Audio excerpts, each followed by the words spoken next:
ไอ้ตัวนี้จะเป็นชิ้นอะไรเนี่ย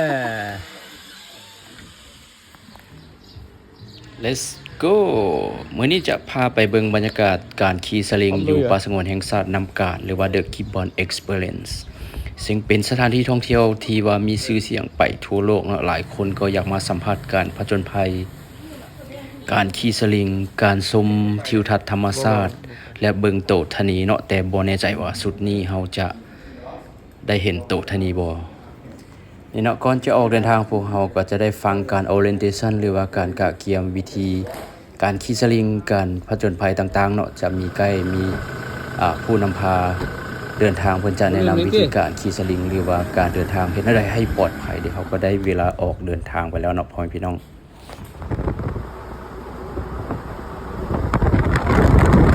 โอ้โดยจุดเริ่มต้นการเดินทางพวกเราจะใช้เวลาการเดินทางจากจุดบ้านชาวบ้านขึ้นไปกับประมาณเกือบครึ่งชั่วโมงเนาะจากนั้นก็จะได้ไปฮอดจุดปรุงแต่งจุดแต่งกินจุดพักผ่อนแล้วจะเดินทางอีกประมาณ10นาทีแล้วก็จะไปฮอดจุดขี่สลิงเดี๋ยวจะเป็นจังได้เฮาไปเบิ่งไปชมบรรยากาศนำกันเนาะถือว่าทีมงานของพวกเราหลายคนก็รู้สึกว่าสู้พอสมควร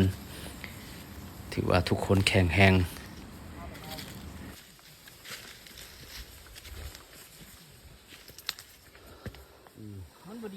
ฮอดครึ่งทางแล้วเนี่ย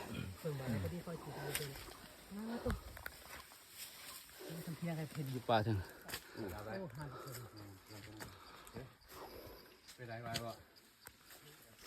จุดหมายปลายทางแล้วเนี่ย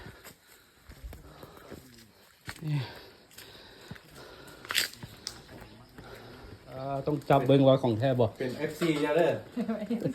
ไปเป็น FC เจ้าเด้อ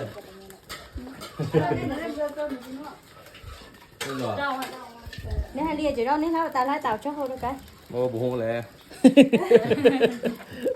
พออันเปลี่ยนรถกันอยู่กลางทาง เขายางมาแต่ด้มน่ะ คักแล้ว หักเอาเหงาออกเลยนั่นเลย bố em cắt từ cái ổ và khá chào và bố phải phun rồi cùng lên เพราะจังน้อยเอาโซลาร์เซลล์มากับบ่นั่นแล้วโอ้เจ้าซื้อกันนะซื้อกันนะเอา anh nên pha sông anh nên pha da นึกว่าปัด หรือว่าหัวหน้านิดเพิ่นหันยัดให้มันจะเต็มอยู่พี่ก็จะส่งอยู่กันตรงนั้นตอนแรงนี่แล้วก็มื้อเช้าเฮาน่ะสำนักโลกเรามันมี2อันเนาะ2เส้นยาวนี่เขาเอิ้นเส้นเซฟตี้ตัวนี้ก็เป็นหลอกแต่ว่าสำหรับสายกราบนี่เขาจะเอาเทปนี่ติดแบบนี้แต่ว่าส่งเบื้องนี่จุดเริ่มกับจุดจบทั้งคนมันจุดจบและจุดสุดพุ่นน่ะใส่สีต่างกันตัวนี้มันจะเป็นสีเขียวจุดต้นเป็นสีเขียวแต่ว่าจุดสีแดงเขาจะใส่ทั้งคนยุดฮอดโบไฮคีบางจุดมันจะมีส่งเส้นเฮียงกันตรงนี้มันจะมีสีเขียวกับมีสีแดงสีแดงก็หมายถึงว่าเริ่มจากคนมาชุดตรงนี้แต่ว่าสีเขียวนี่เป็นจุดเริ่มทุกเทือกก็คือ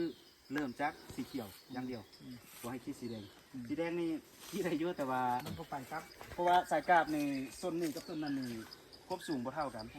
เพราะว่าทั้งคนหนึ่งจะเขาจะเอาลงต่ำแล้วก็ให้ลงตรงนี้ไปแต่คันเขาเริ่มจากสีแดงเนี่ยเนาะก็คือว่าลงนั่นนี่แหละมันขึ้นทั้งสีนี่มันจะยึดอยู่ตรงกลางจะได้ผ่านมาเนาะมาตั้งเสาต้องไปเสาเนี่ยก็ไฟเขียวเพราะว่าคุณไฟแดงไฟเหลืองไฟเหลืองเย็นยุดนี่เนาะต้องไปเสาแมนทุกเทือก็จะเอาหล่อนี่เกาะใส่สายต้องได้เอาสาย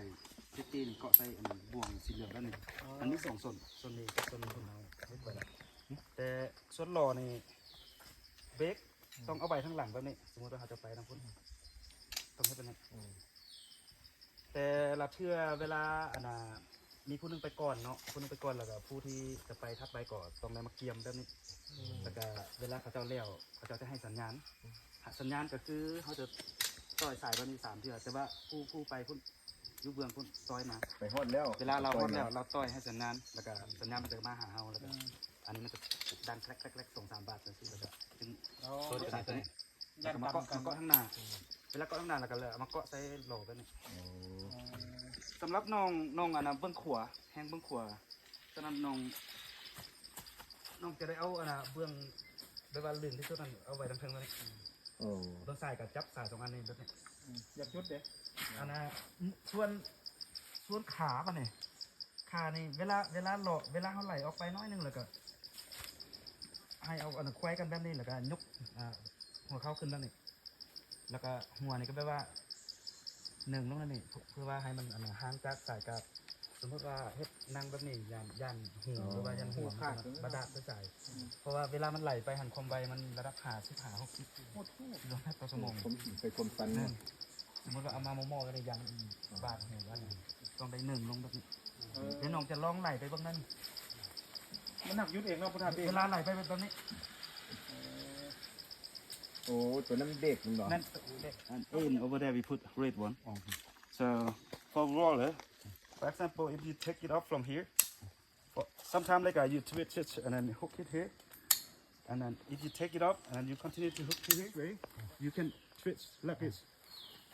Or if you turn to this way, you turn it this way, then it will come back. Okay. And then you squeeze it little bit like this.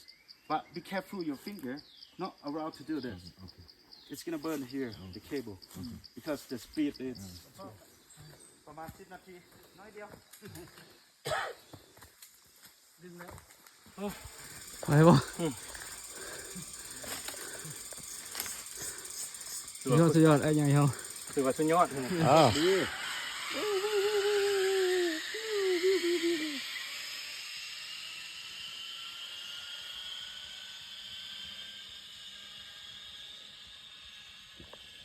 ไป ก็บนนี้น่าจะ มาเฝ้าเขาอยู่ข้างหูกันเป็นไง ก็คือมีส่วนห่วม บ่เอามาตื้ม เราส่วนที่เหลือหัน เข้าสารอย่างอยู่พุ่นเขาก็จมบ่ไหวแล้วตำรวจกัน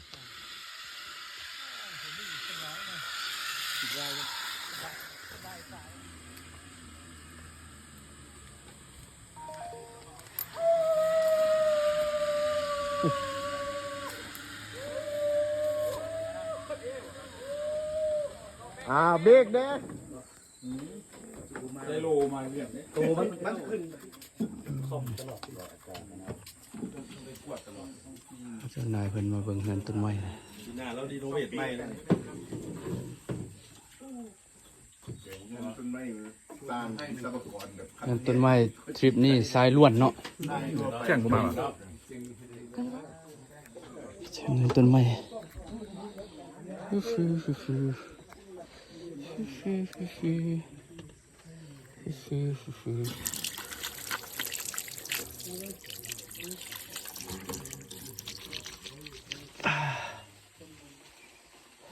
ในห้องน้ำ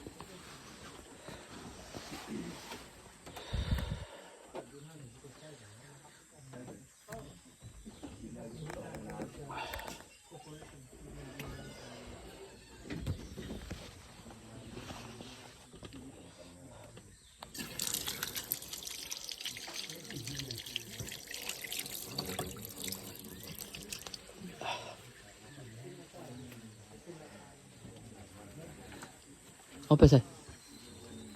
เขาไปตุ่มหนังไหม อยู่นี่ติโอเค อันนั้นอันนั้นมันทางตะบกนะ เดี๋ยวสิตามไป ผมมีแก๊สได้ไหมเนี่ยเดี๋ยวดังไฟเอา โอเคเอาแล้วจะแก้ไขสภาพไปก่อนเจ้าก็จะไปวะไอ้ตัวนี้จะเป็นที่ไหนแล้วเนี่ย